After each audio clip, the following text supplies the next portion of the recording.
Hello दोस्तों, आपका बंधु क्लासेस में स्वागत है। तो यूपी आयोग के द्वारा, एक तरह से कहा जाए लोक सेवा आयोग के द्वारा 16 जनवरी को एलटी ग्रेड की परीक्षा होनी है। उसी के तहत हम लोग जो उत्तर प्रदेश लोक सेवा आयोग के द्वारा 2018 में परीक्षा की गई थी, उसी का सॉल्व पेपर देखेंगे।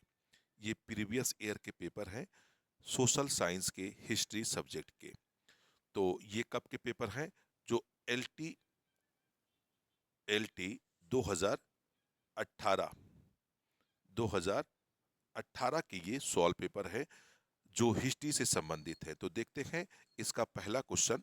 बिहार में 1857 के विद्रोह के नायक थे। तो 1857 का जो विद्रोह हुआ था, तो बिहार के जो नायक थे वो कौन थे? कुंवर सिंह थे। कुंवर सिंह। कुंवर सिंह क्या थे? ये बिहार के नायक थे। अगर हम लोग कुंवर सिंह के बारे में बात करें, तो इनका जन्म बिहार के आरा जिले में हुआ था। और ये कहा जाता है कि 1857 के विद्रोह के सबसे वरिष्ठ व्यक्ति थे, जो विद्रोह का नेतृत्व कर रहे थे। जब ये विद्रोह के नेतृत्व कर रहे थे, तो इनकी उम्र जो थी कितने वर्ष की थी? उम्र जो थी 80 वर्ष की थी। यानी 80 वर्ष की उम्र में ये 1857 की क्रांति का नेतृत्व कर रहे थे। और इनकी मृत्यु जो थी 17 अप्रैल 1858 को हुई थी। इनकी मृत्यु कब हुई थी? 17 अप्रैल 1858 को इनकी मृत्यु हुई थी। आइए अगला सवाल देखते हैं। अगला सवाल है दोस्तों, निम्नलिखित घटनाओं पर विचार कीजिए तथा इन्हें काल कर्मानुसार व्यवस्थित कीजिए और नीचे दिए गए कूट का प्रयोग कर सही उत्तर का चयन कीजिए। श्रीरंगापट्टनम की संधि, सूरत की संधि, सालबाई की संधि, बसाई या बेसिन की संधि। तो आपको ये बताना है कि इसका क्रम हमें बताना है। तो सर्वप्रथम देखते हैं, जो सूरत की संधि है वह कब हुई थी? 1775 ईस्वी में। सूरत की संधि क्या हुई थी? सर्वप्रथम यही संधि हुई थी 1775 ईस्वी में।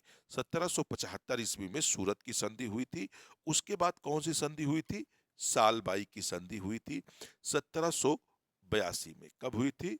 1782 में सालबाई की संधि हुई थी। उसके बाद श्रीरंगापट्टनम, किसकी संधि हुई थी? श्रीरंगापट्टनम की। श्रीरंगापट्टनम की संधि जो थी वह 1792 में। कब हुई थी? 1792 में हुई थी। बेसिन की संधि क्या हुई थी? 1802 ईस्वी में हुई थी। इस हिसाब से सबसे पहला जो हमारा कूट मिल जाएगा, कौन मिल जाएगा? 2 3 1 4। तो सही उत्तर क्या हो जाएगा? बी वाला सही उत्तर हो जाएगा। आइए अगला सवाल देखते हैं।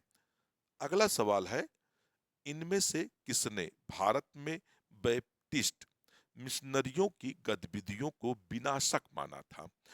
तो जो बैपिस्ट मिशनरी थे, इनकी गतिविधियों को किस गवर्नर जनरल ने विनाशक माना था? तो सही उत्तर होगा लॉर्ड बिला जली। तो लॉर्ड बिला जली ने ही बैपिस्टिस्ट मिशनरियों की गतिविधियों को कैसा माना था?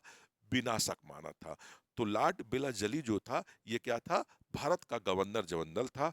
इसका अगर शासनकाल देखा जाए, तो 1798 ईस्वी से 1798 ईस्वी से 1805 ईस्वी तक यह क्या था? भारत का गवर्नर जनरल था। आइए अगला सवाल देखते हैं। अगला सवाल है, कौन सा मैसूर युद्ध मंगलौर की संधि के साथ समाप्त हुआ था? तो मंगलौर की संधि के साथ कौन सा युद्ध समाप्त हुआ था? तो द्वितीय युद्ध समाप्त हुआ था। कौन सा युद्ध समाप्त हुआ था? द्वितीय युद्ध समाप्त हुआ था। अगर आंग्ल मैसूर द्वितीय युद्ध की बात की जाए, तो आंग्ल मैसूर द्वितीय युद्ध था, ये कब शुरू हुआ था? 1800 सॉरी दोस्तों, 1784 से 80 से 1780 से 1784 के मध्य आंग्ल मैसूर द्वितीय विश्व युद्ध लड़ा गया था। 1784 में ही मंगलौर की संधि होती है और आंग्ल मैसूर द्वितीय युद्ध का क्या होता है, समापन होता है। तो कौन सी संधि होती है 1784 में? मंगलौर की संधि होती है और द्वितीय आंग्ल मैसूर युद्ध की समाप्ति घोषित होता है। आइए अगला सवाल देखते हैं। अगला सवाल है, डलहौजी के पहले विलय का सिद्धांत को किस राज्य पर लागू किया जा चुका था? तो अभी तक का हम लोगों ने, अधिकतर जो स्टूडेंट पढ़े हैं, कि जो विलय का सिद्धांत है या किसके द्वारा लागू किया गया, लाया गया था, या सर्वप्रथम बार इस सिद्धांत का पालन किसने किया था? तो लॉर्ड डलहौजी ने। यानी लॉर्ड डलहौजी ने इस सिद्धांत का सबसे ज्यादा प्रयोग किया था। लेकिन क्वेश्चन आपसे पूछ रहा है कि डलहौजी के पहले विलय का सिद्धांत किस राज्य पर लागू किया गया था? तो विलय का सिद्धांत सबसे पहले कोर्ट ऑफ डायरेक्टर्स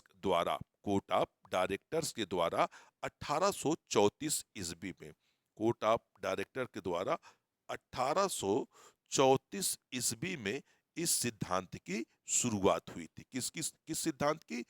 विलय का सिद्धांत की क्या हुई थी? शुरुआत हुई थी। अब ये कह रहा है कि डलहौजी के पहले ये किन राज्यों पर लागू हुआ था? तो मांडवी, कोलाबा और जालौर या सूरत। तो इस सिद्धांत को 1834 ईस्वी में कोर्ट ऑफ डायरेक्टर के द्वारा शुरू किया गया था और सर्वप्रथम यह सिद्धांत मांडवी 1839 ईस्वी, कब? 1839 ईस्वी में इस सिद्धांत को क्या किया गया था? लागू किया था। उसके बाद कोलाबा और जालौन को 1840 में इस सिद्धांत को लागू किया गया था और इस सिद्धांत को सूरत पर 1842 में इस सिद्धांत को लागू किया गया था। तो इस हिसाब से अगर देखा जाए, डलहौजी के पहले तो तीनों यानी मांडवी, कोलबा और जालौन और सूरत पर यह सिद्धांत क्या था? लागू किया जा चुका था। तो इस हिसाब से हमारा क्या उत्तर हो जाएगा? उपरोक्त में से सभी, यानी डी वाला उत्तर हमारा क्या होगा? सही होगा। आइए अगला सवाल देखते हैं। अगला सवाल है, लंदन में ईस्ट इंडिया एसोसिएशन की स्थापना की थी। तो ईस्ट इंडिया एसोसिएशन की स्थापना लंदन में किसने की थी? तो दादा भाई नौरोजी ने की थी। तो उत्तर हमारा क्या सही हो जाएगा? Dadabhai Naoroji. East India Company, East India Association की स्थापना दादा भाई नौरोजी ने 1866 में। कब की थी? इस बात को भी हमें ध्यान रखना है। 1866 में, 1866 में। और कहां पर की थी? लंदन में। कहां पर की थी? लंदन में इस सोसाइटी की क्या की थी? स्थापना की थी। और किसके द्वारा की गई थी? तो दादा भाई नौरोजी के द्वारा की गई थी। दादा भाई नौरोजी को ग्रैंड ओल्ड मैन के नाम से भी जाना जाता है। इनकी एक और प्रसिद्ध पत्रिका थी जिसे हम रप्त गोपतार कहते हैं। क्या कहते हैं? रप्त गोपतार के नाम से भी इनकी एक पत्रिका प्रकाशित की गई थी। आइए अगला सवाल देखते हैं। अगला सवाल है, भारत की जनगणना 1891 में जनगणना आयुक्त थे। तो उस समय जो 1891 में जनगणना की गई थी उसके आयुक्त कौन थे? बेसन्स बेंसन थे। बेंसन जो थे 1891 में जो जनगणना की गई थी इसके आयुक्त बनाए गए थे। आइए अगला सवाल देखते हैं। अगला सवाल है दोस्तों,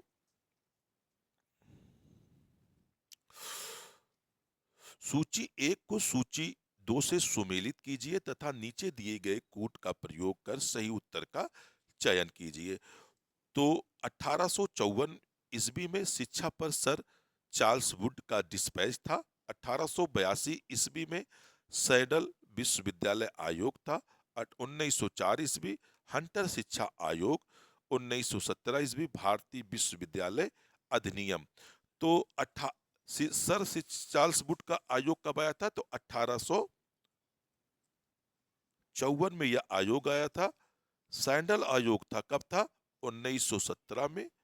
1917 में हंटर आयोग की अगर हम लोग बात करें तो हंटर आयोग 1882 में, 1882 1982 में और भारतीय विश्वविद्यालय अधिनियम 1904 में यह आयोग आया था। इस हिसाब से अगर हम देखा जाए, ए का 1, बी का 3, सी का 4 यानी और डी का 2। तो डी का 2, तो इसलिए हमारा कौन सा उत्तर सही हो जाएगा? उत्तर ए सही हो जाएगा। कौन सा उत्तर सही होगा दोस्तों? उत्तर ए सही हो जाएगा। आइए अगला सवाल देखते हैं। अगला सवाल है, दक्षिणेश्वर संबंधित है। तो दक्षिणेश्वर के बारे में जानते हैं कि दक्षिणेश्वर है क्या। दक्षिणेश्वर क्या है? यह कलकत्ता में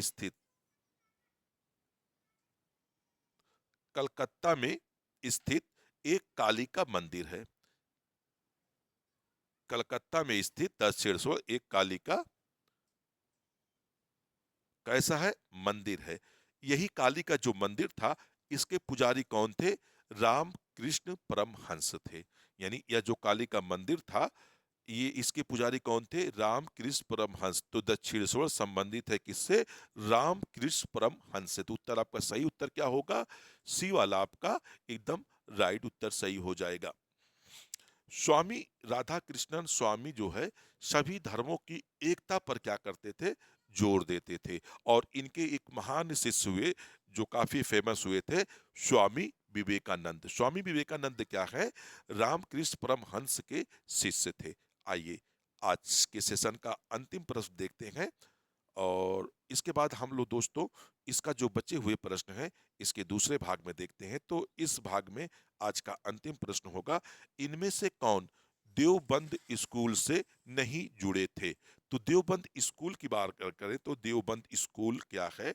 या इस्लामी शिक्षा पर एक विद्यालय है जो इस्लामी शिक्षा को, इस्लामी हदीस को क्या करता है? बढ़ावा देता है। इसकी स्थापना की बात की जाए तो इसकी स्थापना 1866 ईस्वी में कहां पर की गई थी? देवबंद, सहारनपुर, उत्तर प्रदेश। कहां पर? सहारनपुर, सहारनपुर यूपी में इसकी क्या की गई थी? स्थापना की गई थी।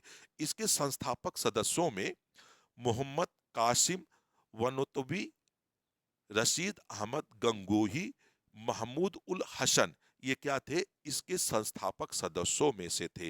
लेकिन आपसे क्वेश्चन पूछ रहा है कि देवबंद स्कूल से नहीं जुड़े थे, तो देवबंद स्कूल से किसका संबंध नहीं था? शाह अब्दुल अजीज का संबंध देवबंद से नहीं रहा था। तो आपका सही उत्तर कौन सा हो जाएगा? शाह अब्दुल अजीज। तो उत्तर आपका ए वाला होगा।